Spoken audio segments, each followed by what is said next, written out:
आए देव सकल स्वार्थी। और एक चौपाई है, प्रारंभ कहाँ से होती? देवताओं से। कल्पना करो, यदि वो पशु पक्षी या मानव से शुरू होती तो भी मानते, चलो हम लोग मृत्यु लोक के हैं, पापात्मा पुरुष हैं, तो ठीक भी। परंतु उसका प्रादुर्भाव गोस्वामी तुलसीदास जी ने देवताओं से किया।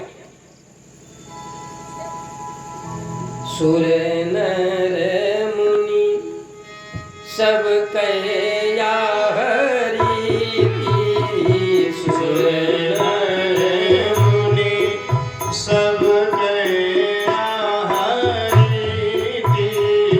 सुर नर मुनि सब कया हरि, सुर नर मुनि सब कया हरि,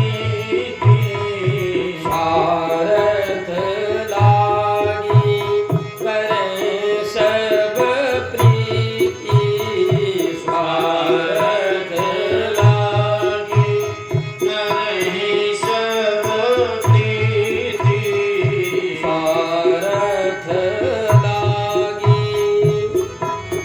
सब प्रीति, सुर नर मुनि सब कया हरि। सबसे बड़ा स्वार्थी कौन है? सबसे बड़ा स्वार्थी अगर कोई है तो देवता पहला नंबर। दूसरे नंबर पर मनुष्य आता है, और तीसरे नंबर पर मुनि, जो महात्मा गण है वो भी स्वार्थी है। कलयुग की बात नहीं, लिखा तो गोस्वामी तुलसीदास जी ने अभी ही है, जो भी 400-500 वर्ष के बीच की कहानी है, जो तुलसीदास जी ने रामचरितमानस लिखा, लेकिन इसका निर्माण तो बहुत पहले हो चुका। रचि महेश निज मानस राखा, पाई सुसमय उमासन भाखा। इसकी रचना तो बहुत पहले हो गई, भोले बाबा ने रचना की है।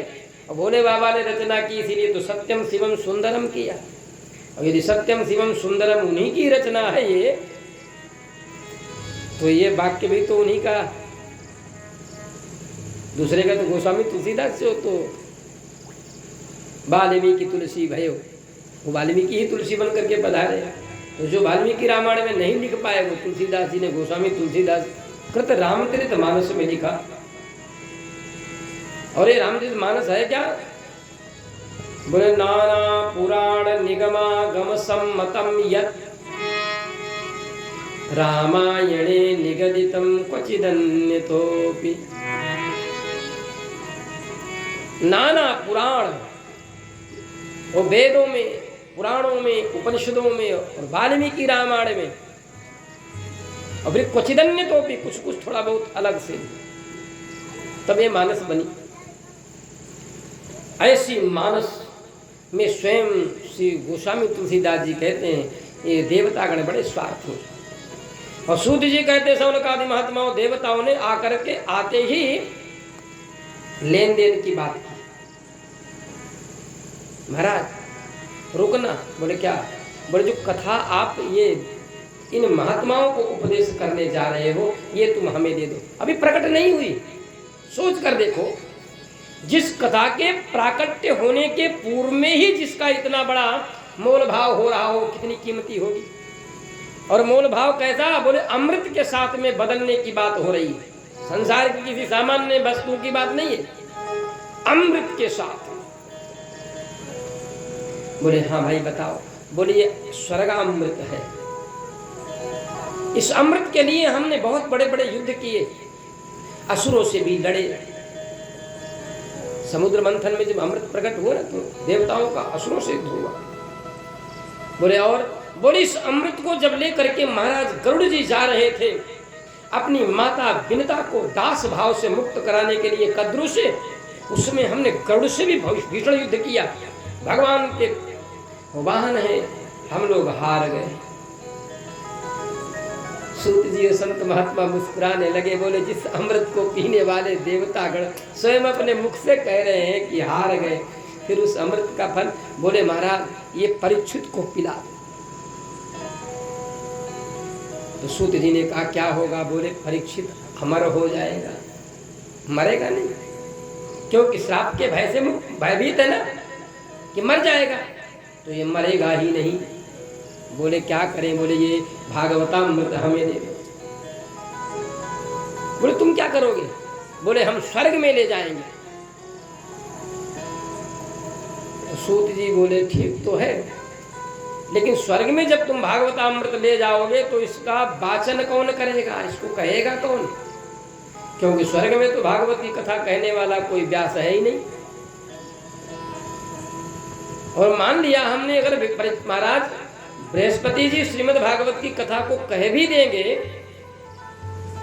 तो आप लोग रंभा, उर्वशी, तिलोत्तमा, मेनका, घृताची, ब्रह्मोवती इत्यादि अप्सराओं के नृत्य के समय पर, गंधर्वों के गायन और किन्नरों के नृत्य के समय पर उनके नेत्रों की चंचल चितवन हाव भाव के बाद इस भागवतामृत का पान कब करोगे? पद्म पुराण में लिखा है, यावत जीवन किया हुआ भगवान का भजन, जन्म से लेकर मरण तक केवल भजन किया हो जिस व्यक्ति ने, और उस व्यक्ति का जीवन भर का किया हुआ भजन यदि 5 मिनट का मात्र कुसंग उसे मिल जाए तो 5 मिनट में पूरे जीवन की कमाई को नष्ट कर लेगा। क्योंकि ये विषय बड़े चंचल हैं, ये मन बड़ा चंचल है, और जीवन भर की कमाई 5 मिनट में वो गंवा देता है। तो स्वर्ग में तुम इसका पान कैसे करोगे? इसलिए स्वर्गामृत के बदले भागवतामृत देते हुए हमें लाज आ रही है। और महाराज क्वा सुधा क्वा कथा लोके क्वा कांच क्वा मणिर महान, कहा तो तुम्हारा ये स्वर्ग का अमृत एक कांच के समान है, जैसे शीशा नहीं कांच, और कांच से बनी हुई अंगूठी कितनी भी बढ़िया उसको तराश कर बनाया जाए, लेकिन उसकी कीमत कितनी है? कांच के बराबर ही है। और हीरा की कनी कितनी भी छोटी हो, चाहे टेढ़ी हो चाहे मेढ़ी हो, लेकिन उसकी कीमत हीरा की ही है। सोने से बनने वाला आभूषण चाहे जैसा हो, लेकिन पीतल से तो हजारों गुनी कीमत उसकी होती ही है। चमक दोनों की एक जैसी है, एक पीतल है एक सोना है, लेकिन सोने की कीमत सोने की है और पीतल की कीमत, और अगर वो सेकंड हैंड में गया तब तो और सस्ता हो जाएगा। मंदिरों में घंटे जो बांधे जाते हैं वो खरीद कर लाओ बांधने के लिए तो उसकी कीमत अलग, और जब चोर चुरा के ले जाता है मंदिर से घंटा तो वही सेठ कहता है अच्छा इसका 500 मिलेगा। बोले नहीं सेठ यार कम से कम 1000 रुपये का तो होगा। बोले है तो चोरी का ही, हम 500 दे ही रहेंगे, और दूसरी जगह जाओगे तो पुलिस को भी बुला देगा, तो घंटा भी जाएगा और तुम जेल जाओगे। तो 500 का बिक जाता है, ये हालत है। तो अनधिकारी को मिलने पर वह किसी कीमत का नहीं रह जाता है। इसलिए महाराज तुम्हें ये स्वर्गामृत के बदले में भागवतामृत मिलेगा। और जब सूत जी ने श्रीमद् भागवत की मंगलमयी कथा शौनक आदि महात्माओं को सुनाई, और सुखदेव जी ने ये श्रीमद् भागवत परीक्षित जी को सुनाई, और परीक्षित जी का मोक्ष हो गया, तब ब्रह्मा जी ने तराजू लगाया। ब्रह्मलोके ब्रह्मा जी ने तराजू लगाया और एक परड़े पर भागवत जी को पधराया, और एक परड़े पर योग यज्ञ जप तप समाधि सब कुछ रख दिया, और सारे साधन एकदम ऊपर उठ गए। भागवत अमृत का परड़ा भूमि से हिला तक नहीं, उठने की तो बात छोड़ जाओ।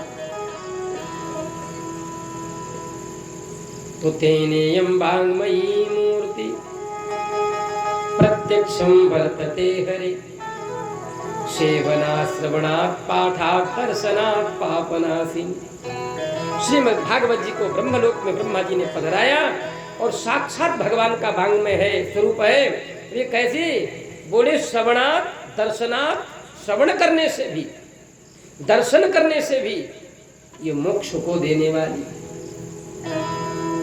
ऐसी श्री मंगलमयी श्रीमद् भागवत की कथा अभी प्रारंभ ही हुई है, हो थोड़ी पाई। तब तक फिर एक घटना और घटी। सूत जी कहते हैं ये कथा सुखदेव जी परीक्षित जी को सुनाने वाले ही थे, तब तक एक दूसरी घटना हो गई। बोले अब क्या? बोले नारद जी महाराज का आगमन हुआ और नारद जी भ्रमण करते हुए 14 भुवनों में गए। अतल बितल सुतल रसातल पाताल और भू भुव स्व महाजनत बस सत्यलोक तक गए। सब लोगों में देखा नारद जी ने संसार के जितने भी जीव हैं, देवलोक में जितने हैं, सब दुखी ही दुखी हैं। यानी हम लोग अगर दुखी हैं तो चलो ठीक है, हम लोग तो मृत्यु लोक में, लेकिन स्वर्ग में गए तो देवता भी दुखी और नागलोक में गए तो नाग भी दुखी। यानी 14 भुवनों में कोई ऐसा नहीं जो सुखी दिखाई पड़े। सुखी कौन है? न चेन्द्रस्य सुखम राजन न सुखम चक्रवर्तिनः सुखमस्ति विरक्तस्य मुनिर एकांत जीविनः। न कोई राजा सुखी है, न चक्रवर्ती सम्राट सुखी है, न इंद्र ही सुखी है, तो कौन सुखी है? बोले एकांत में भगवान का भजन करने वाला जो कोई महात्मा है वही सुखी है। जाहि न चाहिए कबहु कछु प्रभु सन सहज स्नेह। जिसको कुछ भी नहीं चाहिए, परमात्मा से सहज में जिसका प्रेम है वही सुखी है। तो नारद जी भ्रमण करते हुए मृत्युलोक में आए और मृत्युलोक में भ्रमण करते हुए वृंदावन पहुंच गए। वृंदावन में उन्होंने एक बड़ी घटना अद्भुत देखी। वो अद्भुत घटना क्या? यमुना जी का किनारा है और यमुना जी के किनारे पर एक सुंदर जवान स्त्री, जिसकी दोनों जंघाओं पर 2 वृद्ध अपना सर रख के लेटे हैं और बहुत सी स्त्रियां उसके पास में बैठी हैं और सब रो रही हैं। ये आश्चर्य है। नारद जी जिज्ञासा बस उनके पास में गए और जाकर के नारद जी ने प्रश्न किया, काशित त्वं का विमोचेम नार्या का पद्मलोचन बद देवी सविस्तारम स्वस्य दुःखस्य कारण। तुम कौन हो और तुम्हारे पास में ये बैठी हुई स्त्रियां हैं जो, ये कौन है? तुम्हारे दुख का कारण क्या है और वह दुख का कारण हमें कैसे बताओ? बोले स्वस्य दुःखस्य कारणम, अपने दुख का कारण बताओ। तो भक्ति जी ने नारद जी की ओर देखा, क्योंकि तो रोने में पड़ी हुई थी। और जब नारद जी की ओर देखा, ये तो परम संत देवर्षि नारद जी हैं, प्रणाम किए। और प्रणाम करने के बाद भक्ति जी ने अपना परिचय बताया। अहम भक्ति रीति ख्यात, मेरा नाम भक्ति, ये विख्यात है।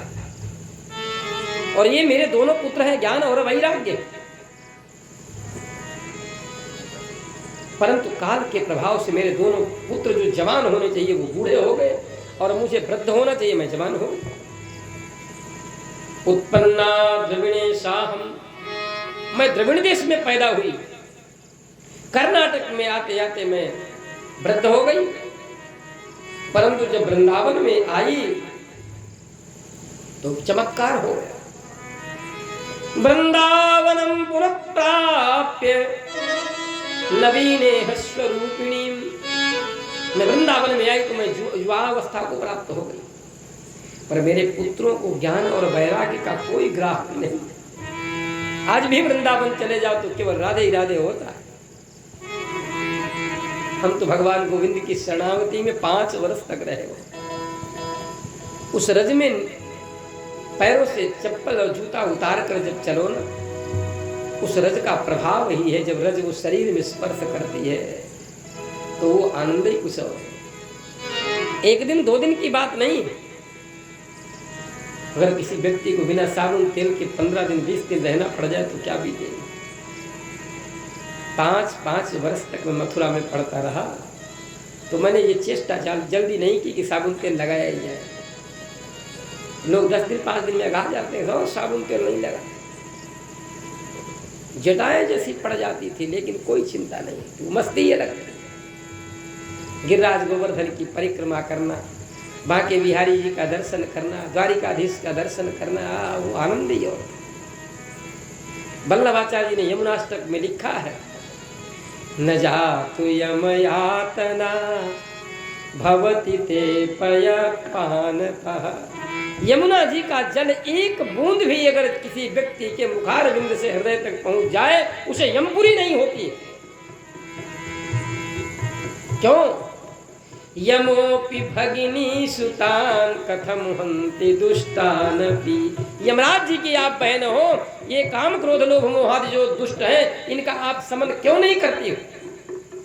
और यमराज जी ने अपनी बहन को वचन दिया है कि भ्रातृ द्वितीया, जिसको हम लोग यम द्वितीया कहते हैं, है ना, अभी तो निकल के गई। इस दिन कोई भाई बहन जब गांठ जोड़ करके विश्राम घाट में यमुना जी में स्नान करता है, यमराज जी उसको मृत्यु लोक से सीधे स्वर्ग जाने की रास्ता बता देते हैं। कहते यमपुरी में तुम्हें आने की जरूरत ही नहीं। यमुना जी को वचन दिया है कि जो तुम्हारी गोद में आकर के इस तिथि पर स्नान कर लेगा उसको हमारी पुरी के द्वार बंद, यमपुरी नहीं आएगा। इसलिए भैया दूज के दिन विश्राम घाट का भाई महात्म्य तो सभी का है ना। सूर्य ग्रहण पड़ जाए तो कुरुक्षेत्र का महात्म्य है, चंद्र ग्रहण पड़ जाए तो काशी जी का महात्म्य है, सोमवती अमावस्या पड़ जाए तो नैमिषारण्य में स्नान करने का महात्म्य है।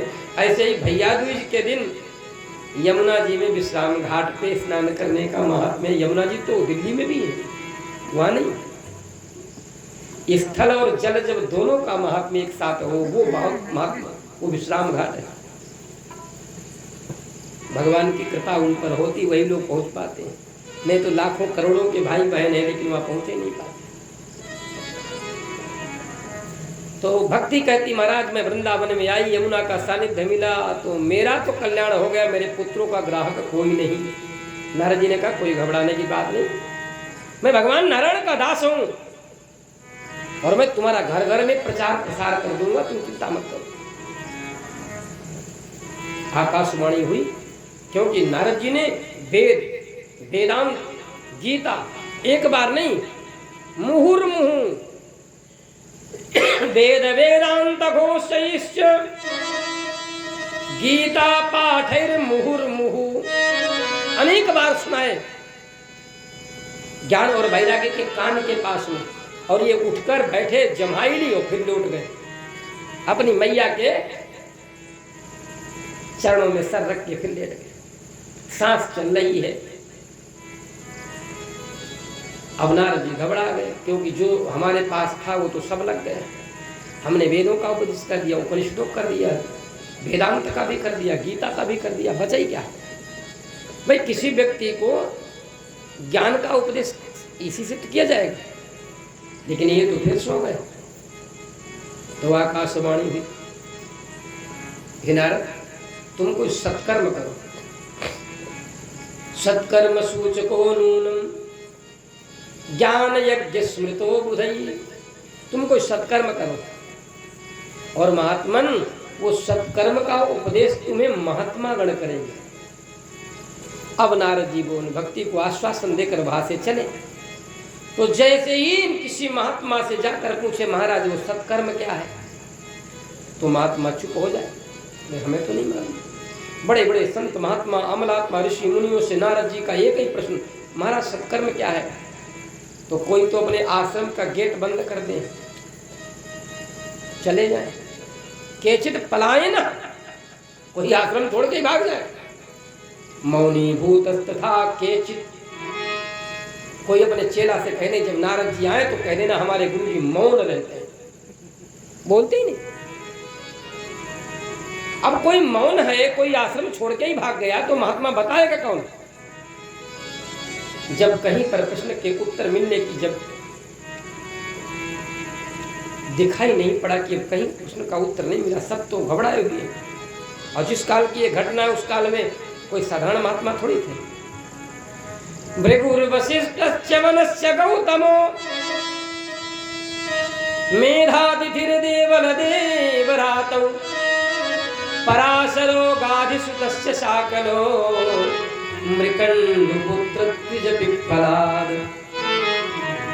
ये उस काल की कथा है जब नारद जी के चित्त में प्रश्न उठा कि सत्कर्म किसे कहते हैं। भृगु जी भी थे, वशिष्ठ भी थे, च्यवन भी थे, मेधातिथि, देवल, देवराज, मृकंडू, मारकंडे, पराशर,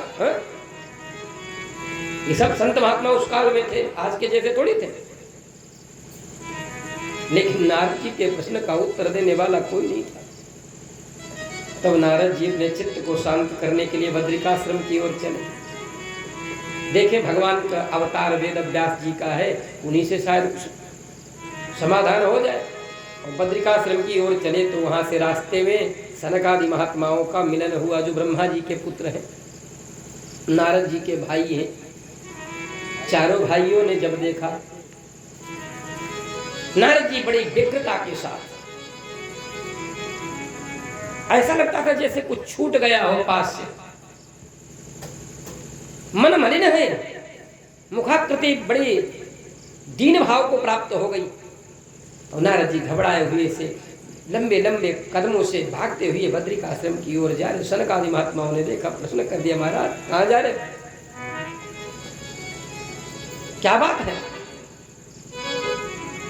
तो नारद जी ने सनकादि महात्माओं को देखा तो अपने दुख का निवेदन करने लगे। बोले, भैया हम 14 भुवनों में गए और वृंदावन में आकर देखा, भक्ति भगवान की जो प्रिय सेविका है, जो दासी है भगवान की, जो प्रेयसी हैं, वो अपने पुत्रों के कारण बड़ी दुखी हैं। और जब मैंने उनके दुख का निवृत्ति करने के लिए उनको वेद वेदांत का उपदेश किया तो उनका दुख दूर नहीं हुआ और हमारे पास कुछ बचा भी नहीं। तो आकाशवाणी ने हमें बताया, तुम सत्कर्म करो। सो सत्कर्म का उपदेश देने वाला हमें कोई संत मिला ही नहीं, इसलिए बहुत दुख है। तब सनकादि महात्मा हंसने लगे, अरे नारद, तुम्ही ने तो सत्कर्म का उपदेश महात्मा वेद व्यास को किया, मैंने उपदेश किया, हाँ, तो कौन है सत्कर्म? तो सनकादि महात्मा में जो 4 भाइयों में सबसे बड़े वाले भैया के सनत कुमार जी, सत्कर्म सूचको नूनम ज्ञान यज्ञ स्मृतो बुधई श्रीमद् भागवतालापः सतु गीता सुकादिभिः।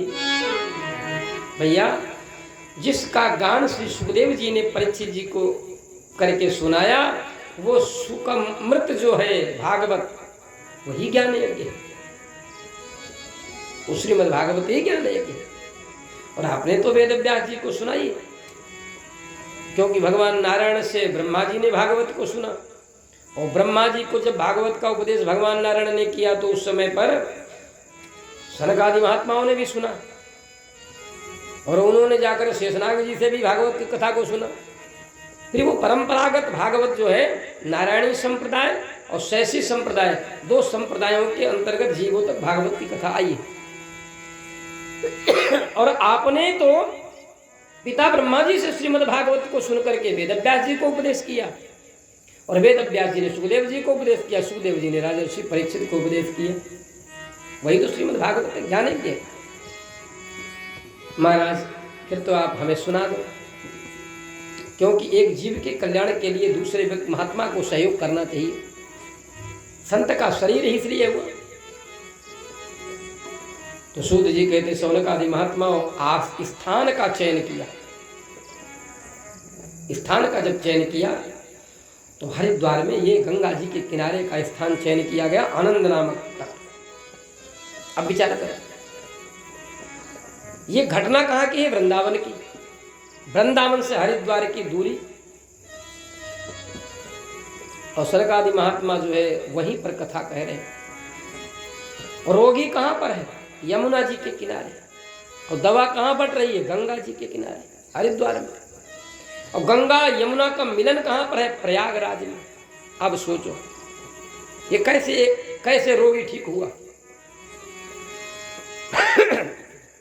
सूत जी महाराज सौनकादि महात्माओं से कहते, महात्मन, नारद जी ने प्रश्न किया कि ये कथा को कैसे सुनना चाहिए। तब श्री सनत कुमार जी कहते, सदा सेव्या सदा सेव्या। ऐसा नहीं कि साल में हम एक बार भागवत की कथा सुने, हम तो बारंबार ये कहते हैं कि कथा सुनने के बाद श्रीमद् भागवत गीता प्रेस से खरीदो और कम से कम एक अध्याय हिंदी की ही कथा को रोज पढ़ो तो 335 अध्याय श्रीमद् भागवत के और 6 अध्याय महात्म के 341 अध्याय एक साल में तो कम से कम पूरे हो ही जाएंगे। हाँ? पढ़ो, क्योंकि पढ़ने से भी ज्ञान होता है और जब ज्ञान होगा तो सुनने में और आनंद आएगा। हमने जब स्वयं पढ़ी नहीं तो जो पंडित जी कह रहे हैं ये सत्य कह रहे हैं कि झूठ कह रहे हैं, ये भी संशय होता रहता है। ये कथा भागवत जी में लिखी हुई है कि नहीं लिखी है, पंडित जी ने ऐसे ही हमें सुना दी, ये भी जिज्ञासा मन में होती है। पर कम से कम जब हमने वो कथा पढ़ी होगी तो विश्वास होगा, नहीं ये कथा भागवत जी में हमने भी पढ़ी, फिर उसमें मन और लगेगा अच्छे।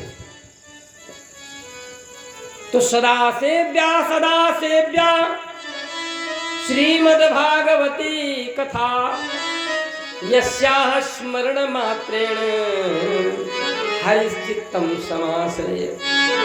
भगवान हृदय में कब वास करते हैं? जब इसका सदा चिंतन करता रहे, हमेशा सुने पढ़े, और जहां भी कथा हो रही हो वहां सुनने जाए। कहाँ जाए? जहां भगवान की मंगलमयी कथा हो रही हो। कथा की जगह पांडाल में जाए और पता चला जो सुना है उसमें भी विकार पैदा करने वाली जहां कथा हो रही हो वहां तो दूर से ही प्रणाम कर ले। हाँ? महात्मा नारद जी ने पूछा, भगैया पाप कर्म करने वालों का कल्याण कैसे होगा? क्योंकि मन से भी पाप करते हैं, वाणी से भी पाप करते हैं, शरीर से भी पाप करते हैं। तो सनक जी कहते हैं, आजन्म मात्रमपि येन सथेन किंचित, जिसने जन्म लेने के बाद से और मृत्यु पर्यंत कोई पुण्य कर्म किया ही न हो, वो कैसा है? बोले 60 महान पाप कर्म करने वाला। और चित्तम विधाय सुख शास्त्र कथा न पीता, जिसने जन्म से लेकर मरण तक पाप किए हों और जीवन में एक बार भी भागवत जी की कथा का श्रवण न किया हो, ऐसे महान पाप करने वाला व्यक्ति चांडालवत् खरवदवत् तेन नीतम। चांडाल और खर माने गधा और श्वान माने कुत्ता, जिसने अपना